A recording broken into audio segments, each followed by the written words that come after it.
What is up, JL Life? Modell here. Today, we're going to be trying to find out what's wrong with my Mustang. The check engine light came on, except I know exactly why. I unplugged a sensor to see if this AI-powered scanner can figure out what's wrong.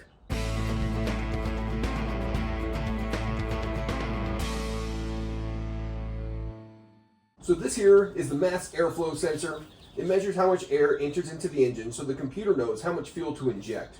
If this sensor stops working, the engine computer should detect it and throw a check engine light. We're going to simulate the failure by unplugging it. So when your engine throws a check engine light, having a way to read codes is super important. So what we're going to be using in today's vehicle is the Mucar 892 BT. So what this is a tablet style scanner with the OBD2 port magnetized to the back of the scanner tool. It is an Android-based tablet. It does have a USB-C and A port on the top. This is used for not only charging, but for peripherals that you can use with this scanner. But in the scanner, you can do things like diagnose systems, all the different brands to go through. It really has a lot. You can add your vehicles to it. Has the OBD2 scanner tool. I'll be showing that here in a bit. Of course, the history of runs that you've done. I've ran this on several of my vehicles, my Toyota Avalon, and of course my Ford Mustang, but I can easily go back and refer, save diagnostic reports. I also have my Jeep Wrangler in there.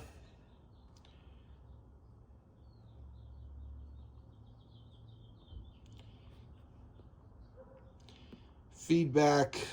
Dollar Fix Community which is a social media platform for car enthusiasts on trying to figure out what's wrong with vehicles, but it has a built-in app to send you there. Then here is like here, how to replace spark plugs. Granted, you got to get login for it. Then has Maui, I think that's how you say it, and it's an AI tool for this scanner. So this AI tool is not some sort of magic tool that's going to tell you exactly what's wrong with your vehicle and what to fix. What it will do, it will function like an AI chatbot, and it will be giving you guidance and directions on things that are likely to be the cause of the check engine code. So I have a lot of vehicles throwing check engine lights right now. It just kind of goes with having older vehicles and trying to keep things running smoothly. But I did plug this into my Avalon not too long ago because I had a check engine code, and it told me it was my O2 sensors were going out. But not only did it tell me the likely causes of these check engine codes, it also pulled up YouTube DIY videos of what was needed to be done on my Avalon, which was actually pretty cool. As I showed earlier, the Bluetooth scanner is actually magnetized to the back, which I really like that idea. I'm less likely to lose this, which I know would happen. So in order to read codes, you use this Bluetooth OBD2 port plug. It will connect directly to your scanner, and you can start reading the different check engine codes, different system codes, and it also uses bi-directional cues. What that means is that you can use this scanner tool to do things like running a fan motor. You can basically trigger things inside of the vehicle to help diagnose things faster versus trying to replicate the scenario to get it to turn on. And also with newer cars, things are becoming more and more complex to where you actually need something with bi-directional control in order to service. I mean, you can't even bleed brakes on newer vehicles without something like this, because you have to be able to release the electric motor in the braking system to let go so you can properly bleed the brakes. You can do adaptive front lighting rescanning, diesel exhaust treatment fluid, air suspension matching, airbag resets, battery matching, of course your brake pad reset, clutch matching, water pump starting, DPF regen, ECU reset, EGR adaptation, FRM matching, the gateway module data collab, gateway module data calibration, learning gears. Actually use this to make new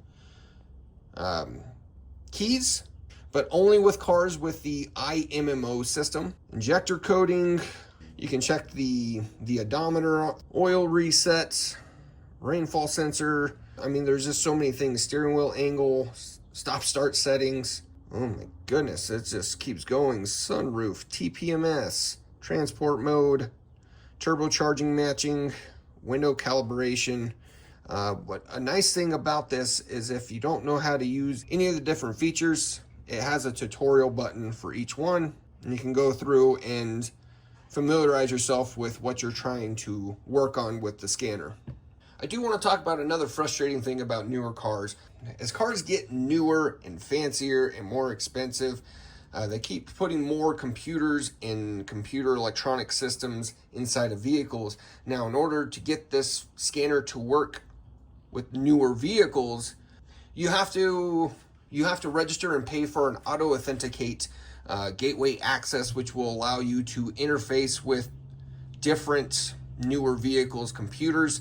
The reason being, from what I understand, that this auto authenticate program is used in order to discourage hacking of vehicles, because with everything being electronic, it opens up opportunities for people to hack into your computer in your vehicle and can completely disable systems. They can lock up your steering, they can disable your brakes, all by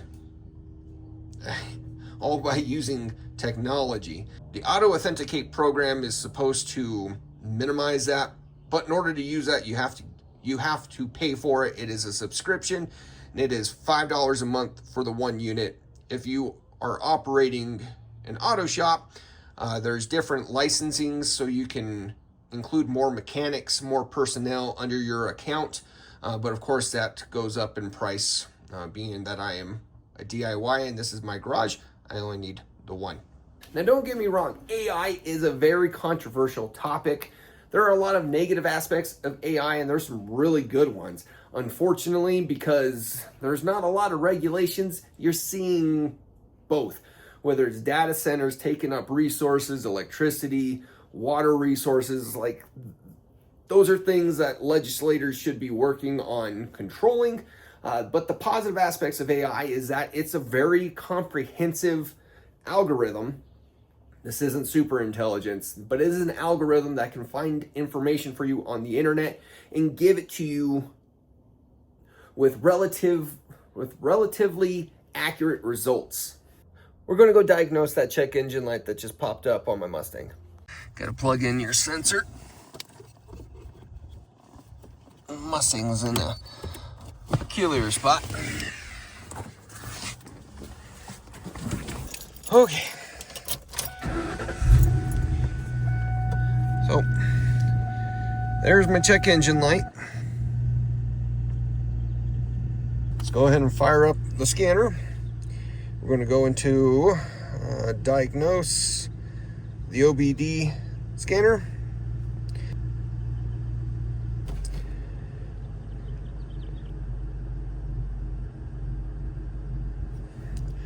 Okay, so here are your scan results. You can see I have one DTC. You click on it, it should bring up, and hit enter, it will bring up the codes. We're going to go to read fault code. Type in the vehicle. There we go. I got mass or volume airflow, and of course it's running, and because of the mass airflow, it's throwing a second check engine light, which it's running rich. Drove it around a couple blocks to get the check engine light to come on, and it is running rough. But here you have a Google search in Maui. So if I click Maui, this is the AI agent. So I had to move back inside. It wasn't reaching my router inside. But so here it is, the definition, the airflow meter circuit low input.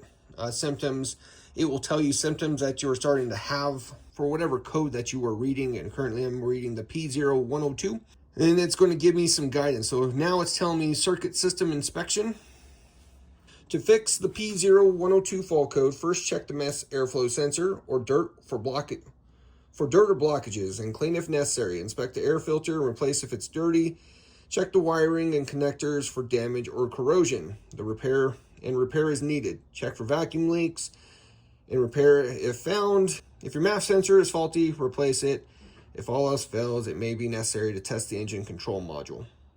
And so as I was telling you, it does show you DIY videos related to your check engine code. Granted, there's not a video for every check engine code that's out there, but if you click on reference video, it's going to bring up videos that are related to the MAF sensor.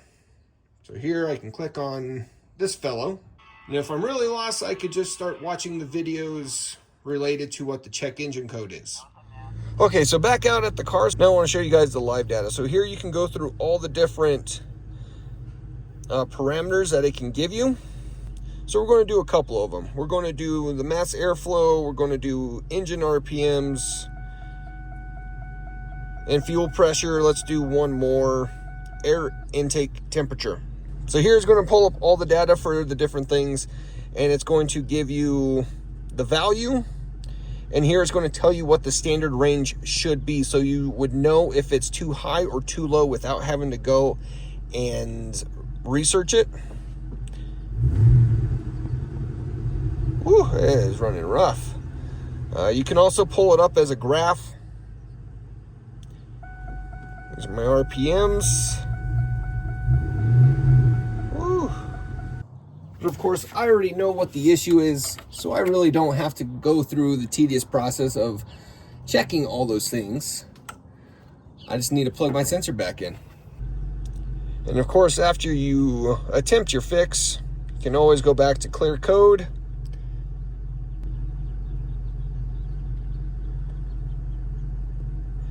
And it's good as new. So what do I think of the Mucar?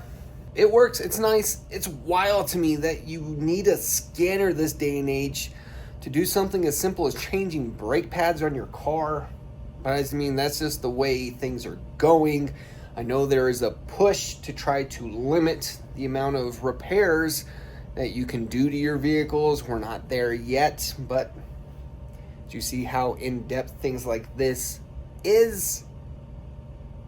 It scares me, it's coming. But for all my vehicles, and I don't plan on buying any new vehicles for a very, very long time, this is going to work great for my fleet of vehicles that I have. If you guys were curious about this and want to check it out, put a link in the description below. I appreciate you guys taking the time to watch this video. If you guys have any questions, leave them below. But y'all, take it easy.